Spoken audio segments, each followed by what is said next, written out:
আসসালামু আলাইকুম। দূরে এবং কাছে যে যেখানে আছেন, আশা করছি সবাই ভালো আছেন। আলহামদুলিল্লাহ, আমিও আল্লাহর অশেষ রহমতে ভালো আছি। আজ অনেক দিন পর একটা ভিডিও নিয়ে হাজির হলাম আপনাদের মাঝে। আশা করি সবাই ফুল ভিডিওটা দেখবেন।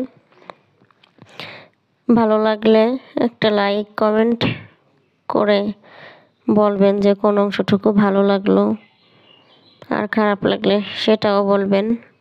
চেষ্টা করব শুধরে নেওয়ার জন্য।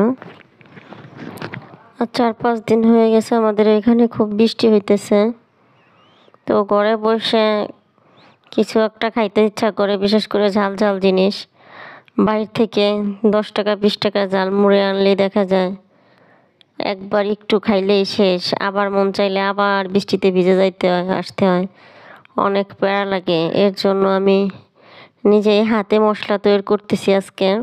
মশলাটা তৈরি করলে দেখা যায় রেখে দিলে 1 মাস পর্যন্ত বাহিরে রেখে খাওয়া যায়।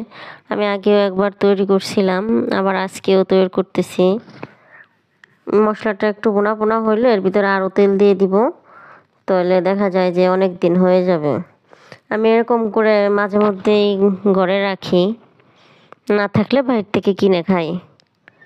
তো সব ধরনের মশলাই দিয়ে দিছি, গুঁড়ো মশলাগুলো পানি দিয়ে গুলাইয়ে দিয়ে দিছি।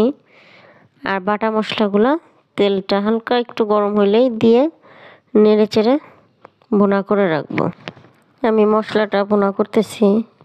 ঘ্রাণ পাই আমার মেয়ে ঘুম থেকে উঠে গেছে। ঘুম থেকে উঠে বলতেছে, আম্মু 10 টাকায় কাগজে অল্প কটা দেয় স্কুলে, স্কুল গেটে মামারা ঝালমুড়ি বেছে, সেই মুড়ি হচ্ছে গিয়ে অল্প করে দেয়, ওর হয় না 10 টাকার।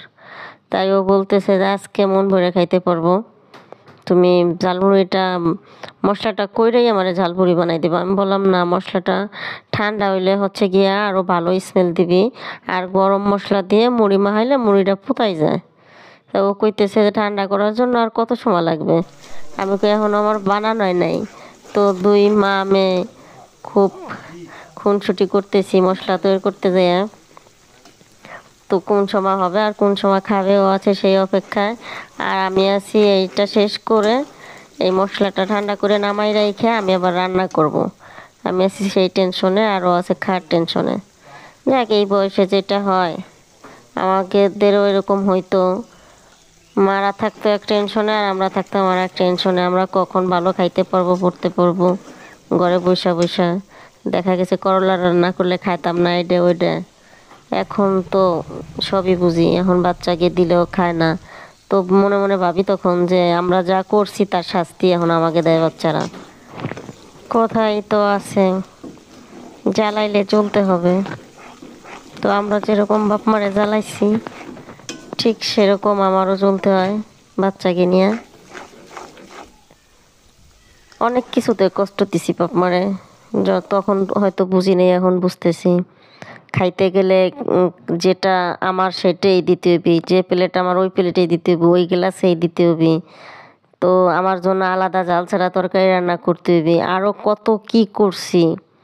ঠিক এখন আমাদের বাচ্চারাও সেম ওরকমই করে। আমরা যাও একটু ভালো ছিলাম, আমাদের বাচ্চারা তার চেয়ে খারাপ। বাইরে যদি বৃষ্টি এসে ধান ভিজেও গেছে, তাও কোনো সময় মানে ধানটা ধরি নেই বা অন্য অন্য কোনো কাজ করি নাই, খাইয়ে প্লেটটারে ধাক্কাতে রেখে দিছি, পানি আরও সাইড দিয়ে পড়ে গেছে। মানে ওই প্লেট ধোয়া তো বাড়ি গেছে, মানে বড় হইয়েও অন্যায় করছি। এখন সেইগুলা বুঝতেছি। আর আমাদের বাচ্চারা সেই হিসাবে ভালোও আছে খারাপও আছে। মন চাইলে একটা কিছু করে, মন না চাইলে করে না। তো আমি যেরকম জ্বালাইছি সেরকম আমার জ্বলতে হইতেছে, কিছুই করা নাই, বিধাতার লিখন। একটা খায় একটা খায় না। তো আমি মশলাটা নামাই রাইখা এখন ছোটো মাছ রান্না করতেছি। ছোটো মাছ দিয়ে আলু দিয়ে হাতে মাইখে রান্না করব। তো এই রান্নাটা আমার খুব মজা লাগে, আমি মাঝে মাঝে এই রান্নাটা করি। সাথে টমেটো দেই, এখন আর নাই, টমেটো ছাড়াই রান্না করব। টমেটো ধনের পাতা দিলে অনেক মজা লাগে। এই মাছটা আমাদের এইখানে সচরাচর পাওয়া যায় না, অনেক দূর থেকে এই মাছগুলো আনাইছি এইভাবে হাতে মেখে রান্না করে খাওয়ার জন্য। সংসারে যে সবার সেবা যত্ন করে একমাত্র সেই বুঝে সংসার চালানোটা কত কঠিন। একটা দুইটা বাচ্চার যন্ত্রণায় বাঁচি না, আর যাদের 4টা 5টা বাচ্চা তারা কি করে আল্লাহ মাওলা জানে। একটা তরকারি রান্না করলে দেখা যায় মেয়ে খায় তো ছেলে খায় না, এই অবস্থা। এইতেই বুঝি যে 5জন মানুষ যদি ফ্যামিলিতে থাকে, বিশেষ করে ছোট বাচ্চা, তো 5জন যদি 5 রকমের বায়না ধরে, সেই সংসারে মাটার কি অবস্থা হয়। মাটা কি 5 রকমেরই রান্না করতে পারে? পারে না। মানে সব দিক করতে যাইয়া মানে একটা মানুষ একদম পাগল হয়ে যায়। যেমন আমি রান্নাটা করতেছি, এদিকে আমার প্লেট বাসন ধোয়া লাগতেছে, এদিকে আরও বিভিন্ন কাজ কাম, এদিক দিয়ে আমার রান্নাও করতে হবে, সব কিছুই করতে হবে। আবার রান্নাটা শেষ হলে খাবার দিতে হবে, খাওয়ার পর আবার সেগুলো গুছাইতে হবে। এত কাজের মাঝে আমাকে মারা কি করছে তইলে এইটুকু পারি না, এইটুকু সামলাইতে পারি না। মাঝে মাঝে কান্না করে ফেলাই যে এত কাজ কিভাবে করব। কান্না করতে করতেও সে কাজগুলো অবশ্য করতে হয়, আর করি। আর মারা আমাকে কি সুন্দর করে বুঝাইতো, কোলে নিয়ে খাওয়াইতো। পুরনো সেই দিনগুলো এখন খুব মিস করি, যে কত কষ্ট দিছি বাবা মারে।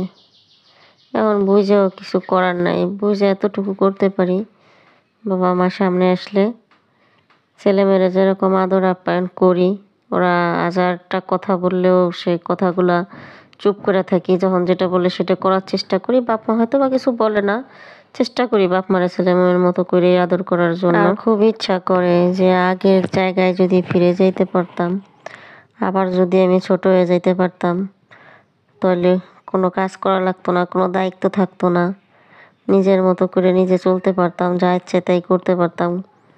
এটা খাবো না, ওইটা পরবো না, আগের মতো বায়না ধরতে পারতাম। খুব মিস করি আগের দিনগুলা, কিন্তু কিছু করা নাই। দিন যাইতেছে, সময় বদলাইতেছে, মানুষও চেঞ্জ হইতেছে, সব কিছুই চেঞ্জ হইতেছে। আজকে আমি মিস করতেছি, হয়তো বা 10 15 20 বছর পর আমার মেয়েও এটা মিস করবি যে মারে জ্বালাইছি, ছেলেও মিস করবি। এরকম আমি যেরকম ভাবতেছি যে আমি যদি আগের দিনটা পাইতাম, ওরকম ওরাও ভাববি। এটাই মনে হয় প্রকৃতির নিয়ম, যা দুনিয়ায় আছে তা তো মাইনে নিতেই হবে। তো রান্না বাড়া শেষ করলাম, রান্না বাড়া শেষ করে হচ্ছে মেরে নিয়ে খাইতে বসছি। নানু আম্মু হারা ইমা খাও, একের কাঁঠাল ভালো মিষ্টি আছে। সোহাগ বাইরে আরে জায়গায় শ্বশুর বাড়ি আছে, এরা শ্বশুর বাড়ি যায় খাইবো, সমস্যা নেই। খাইয়া এলা ভালো লাগছে, খাইয়া এলাই দিবি কি কালকে দিয়ে কুইটা কুইটা বর্তা অনেক খাওয়া লাগছে। পেয়ারাগুলা গাছের কাঁচা পেয়ারা আমি কই যেতে পারি এক খেতে। আমি যেই কাঁঠাল পছন্দ করি, খাগে খা বল, খাইয়ে খাইয়ে শান্তিতে থাকুক, তো তারপরও থাকুক।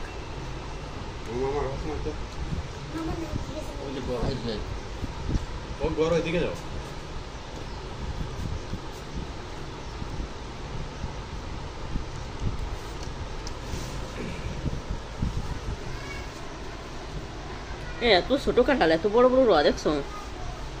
ওই সেই দেখো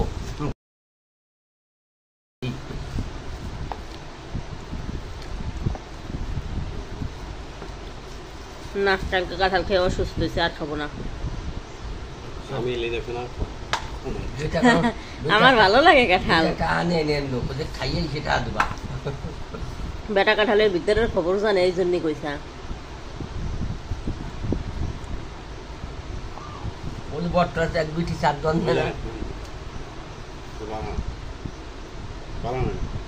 ভালো না হলে হেলাই দাও, খাওয়া লাগবে না।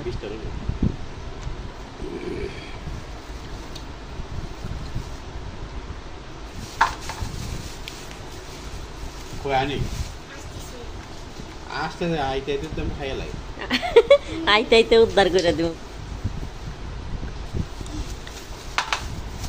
না তোর কাঁঠালটা আনতো প্লেটের উপর দেখি, এটা তুই একা পারবি? ওর মধ্যে আছে কিছু বলো ওইটি বলো ভালো একটা বাঁশ দিয়েছি আটে হুম। যাই এই বাঁশটা কিনতে লাগে কিনেন ওই হেই বাস পানি আটকানো লাগা আচ্ছা বিকেল আমার লই যাবেন বাজার আমি যাবো কেবা সিমেন্ট তো বসে আনতে হবে সিমেন্ট আনতে হবে খোয়াও সেটে লাগবে না ওই খোয়া হবে না কালকেও লোক